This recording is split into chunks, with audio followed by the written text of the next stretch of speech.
Morning, everybody. Well, spring is definitely in the air. We got leaves coming out on bushes, we got grass growing, the wheat's growing, we've got frogs croaking. I saw a couple turtles out already. Here in Michigan, spring is definitely in the air. It's getting closer and closer to planting season.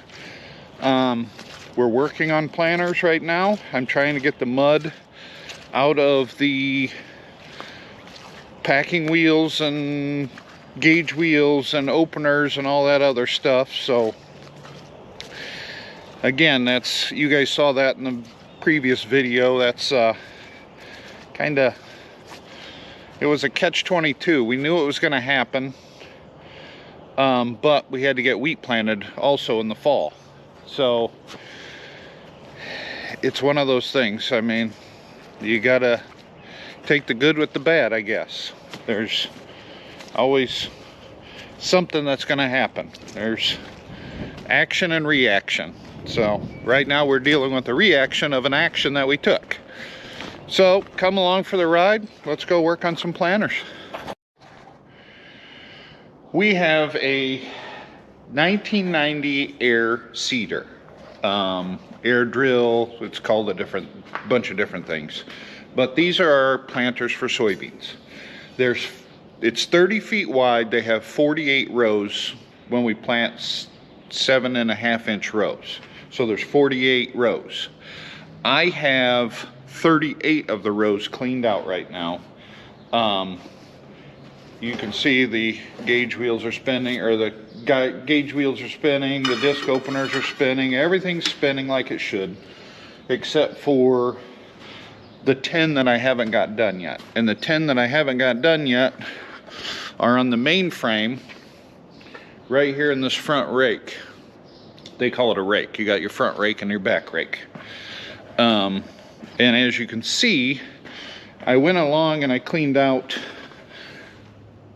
the back rake, which you can access the back rake from the back of the machine.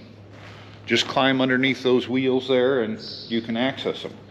But now, to get the last 10, I have to access the front rake in the middle on the main frame.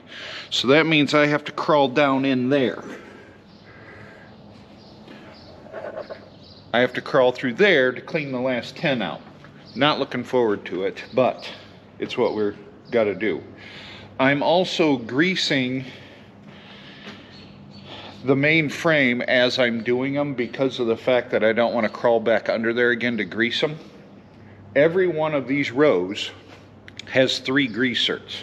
So 3 grease certs times 48 rows, plus every wheel. Each one of these wheels have grease certs. There's grease certs on each one of these wheels. There's grease certs on this wheel. And then where the wings fold and everything, we've added grease certs. So there's well over 100 grease fittings on this machine that needs to be greased. And these front wheels here, they turn and swivel. So you've got grease certs, you know, on the swivel parts, as well as these here swivel. You can see how they turn. So all those have to be greased as well. There's just a lot of greasing on this machine. It's a very good machine. I like it. It does a very nice job. But there's a lot of maintenance to this machine. So I'm going to get to cleaning out those last 10 rows and getting those greased under there, and then we can start greasing everything that I don't have to crawl into a tight space and grease. Let me know if this has ever happened to you guys. I've been walking around the barn here for maybe 10 minutes. It's like 40 degrees, so it's a little on the chilly side. Dealing with the planter right now, and it's all steel. It's a little cold, so I had gloves on earlier. I've been walking around this barn for 10 minutes trying to figure out where I put my gloves. Found them. Sometimes I tell you. I officially have all the mud cleaned out of the packing wheels and disc openers and gauge wheels and all that other stuff. As you can see, all them chunks, they're everywhere. I have the front rake and back rake greased on the main frame. So I still have to grease this wing, and I have to grease the other wing. So I think I'm gonna wait and do this after lunch, because right now it's lunchtime and I'm kind of hungry. So this is a good stopping point for a break. And then when I get back, I'll get back to greasing the wings and everything else. Yeah, time to get some grub. I got done eating lunch and I figured I was so close to home I'd swing by and the John Deere dealer and see if any of my parts came in. One part out of 3 came in. It's the hazard light for the sprayer, and it goes a little tight. I can't squeeze through here. We can go under though. It goes right there. So that's a plus. So 1 out of 3 of my parts came in. They said the other 2 will probably be in tomorrow, which is fine. I gotta work on the planner anyway. I'll set that on the step there, and that way it's there for when I start working on it. But for now, we're gonna get back to this planner and get her greased. Get it greased, get it done, and then we can work on something else. I just finished greasing the planners, the drills, the air seeders, whatever you want to call them. It took 5 tubes of grease and a battery change. I ended up killing the battery and the grease gun, and of course didn't have a charged one around, so I had to put it on the charger. Luckily it's only an hour charge. But in the meantime, while I was doing that, I glued those parts on the well that was broken in the previous video. And I made the mistake of glued it, put her together, turned the well on to see if there was any leaks. Well, apparently the glue wasn't dried all the way because she blew apart on me. So I went ahead and pulled it all apart, drained the pressure off it, pulled it apart, and then I went ahead and re-glued the pieces.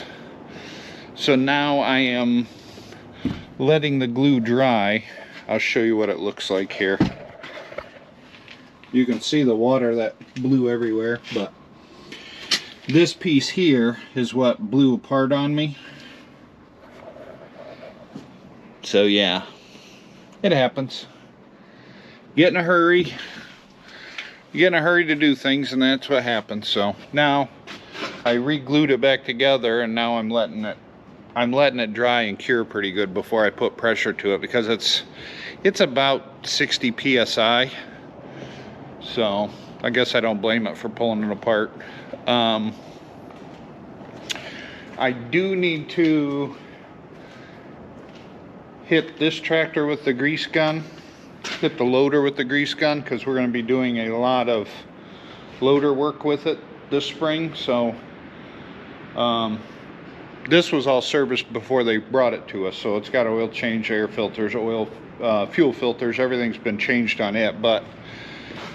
And it's been greased once, but we used it this winter to plow some snow. So I'm just gonna give each joint just a couple little shots before we start really using it hard. So I think I'm going to do that now while I'm thinking about it, and then maybe I'll put that new light on the sprayer, and then hopefully I can start that well back up, because the sprayer needs to get washed, and That's kind of what I'm wanting to get the well back up and going right away for, is because I want to get that thing washed.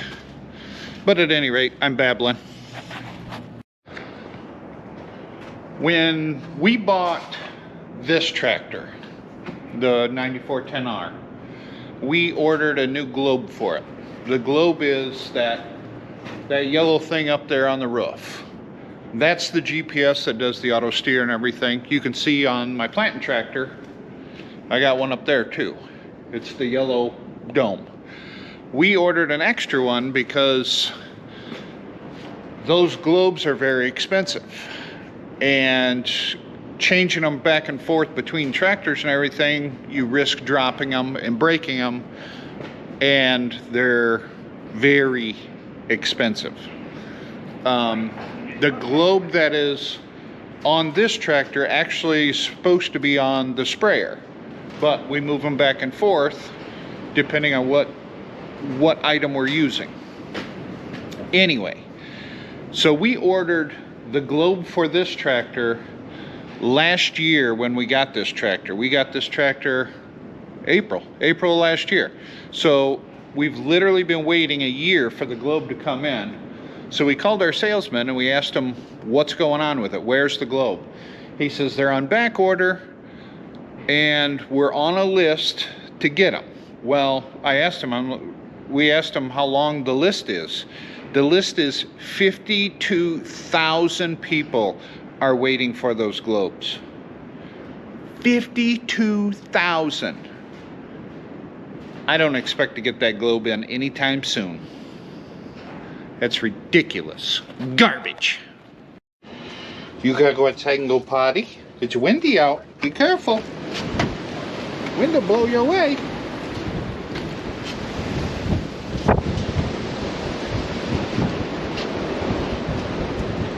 Alright, I'm gonna end the video here.